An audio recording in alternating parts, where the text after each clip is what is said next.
Sonic the Hedgehog is a staple of video game culture, flagship character for SEGA and also the historic rival of the hairy plumber himself.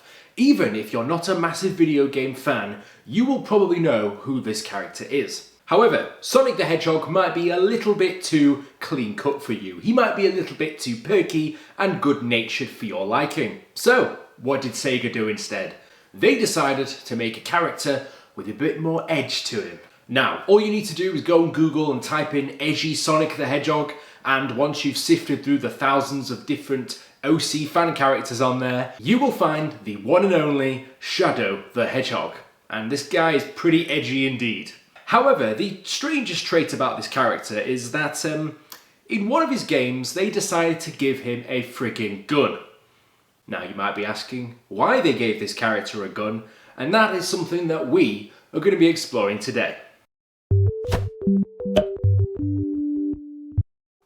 Hello! Welcome to Brain Spill, the laziest show on the internet. My name is Tank, and yes, Shadow the Hedgehog is not an original character made by some fan. This is an actual, genuine character created by SEGA for an actual Sonic property, or many properties. He's actually a very, very important character. This is the same character that got his own video game in 2005, in which he drives around on a motorcycle, wields various guns, and even swears in the game itself. Wait, what? This is a kid's game, right? You're telling me that those same games I played when I was younger, running around Green Hill Zone, is now the same creators, but my main character is now holding a gun. Yeah, the times have changed, guys. It always bothered me that they'd made this game in this way because compared to any previous Sonic title, there wasn't really anything quite like this before, and I think a lot of fans thought the same. Why on earth did they give him a gun? We start today with a classic game everybody loves. No, not Sonic 06, but the original development of a little-known game called Sonic Adventure back in 1998. Creators Takashi Iizuka and Shiro Kawami said that they wanted to create a character who was a subtle, cool character, in which players cared about. My question is to determine, what did they mean by this? What is cool? Now, my first immediate thought to this was that they just got a bunch of 10-year-olds in a room, asked them what they thought was cool, and they came up with a character design for Shadow the Hedgehog. Which, you know what, if I was 10 years old, I'd probably say the same thing. And you know what, maybe I'm right, because the creators themselves have even cited inspirations for the character from famous films like The Terminator, Underworld, and Constantine. And it really shows. Quite a lot, actually.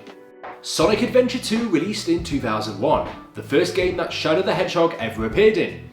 He was intended to be a one-off character for the game, but given the fan reception he received, he was also added into the 2003 game Sonic Heroes.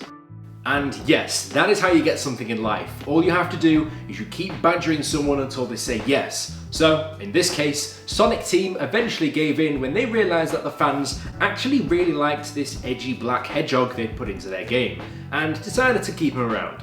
Much like the rest of the cast of characters that somehow seem to keep coming back into the games. You know, the characters that nobody really cares about, apart from the main few characters. They will even keep in a character that is essentially just a palette swap Sonic the Hedgehog.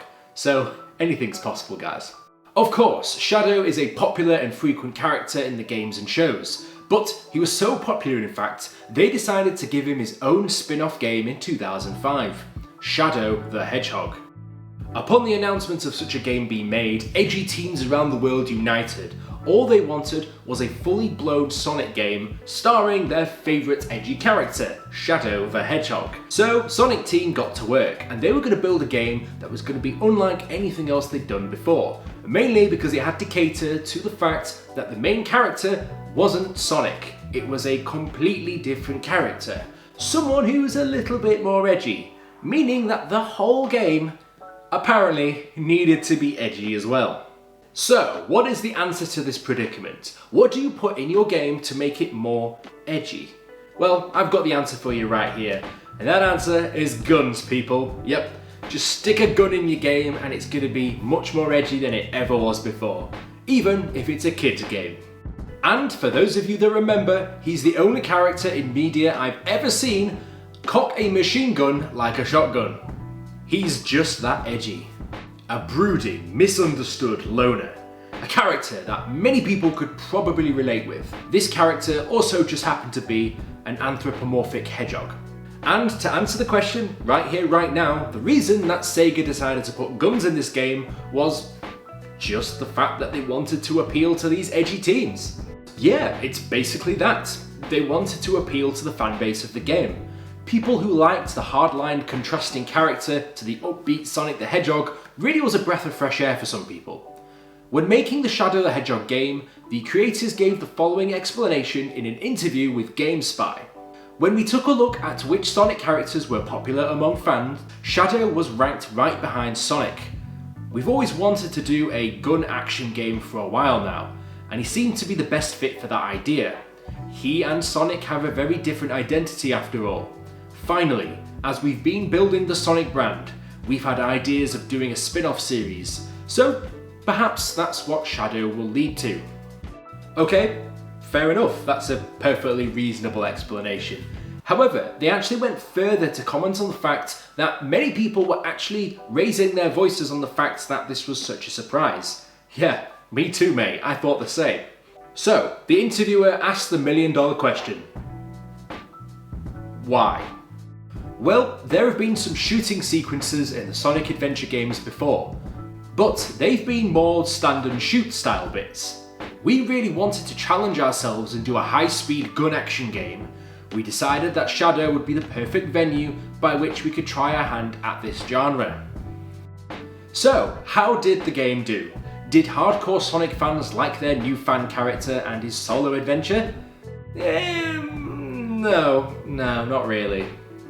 Upon the release of the game, the reviews came back quite unfavourable, commenting on the fact that the game had poor controls, a tricky camera, poor visuals and level designs. It generally just wasn't very good.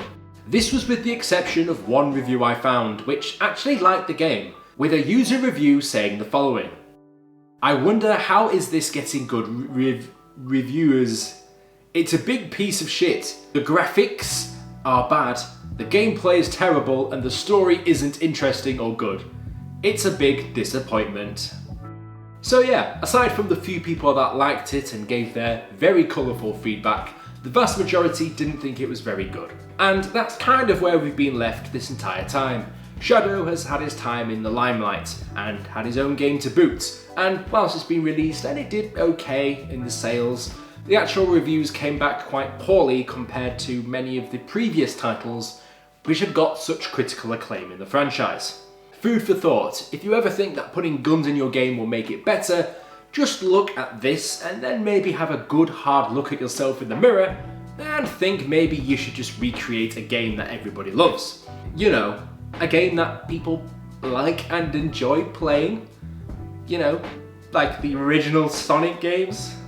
SEGA, was it worth your time? I sure hope it was, because for the rest of us, I don't think there was many people that enjoyed it.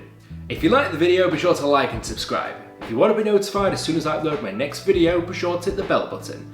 And if you've got any ideas for what topics you'd like me to discuss next, let me know down in the comments below.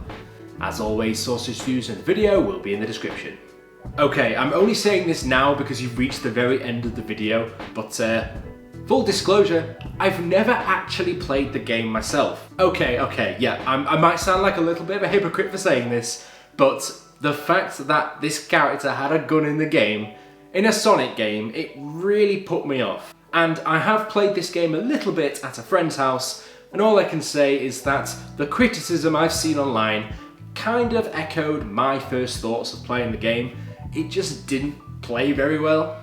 But I'm a big enough man to be able to put my hands up and admit when I'm wrong, and hey, maybe I didn't give the game a fair shot. So if you've actually played it yourself and you think it's good, let me know in the comments and I might go back and give it a fair shot. I mean, I probably won't, but maybe if enough people do say so, I might give it a try. But yeah, that might be a cold day in hell before that happens.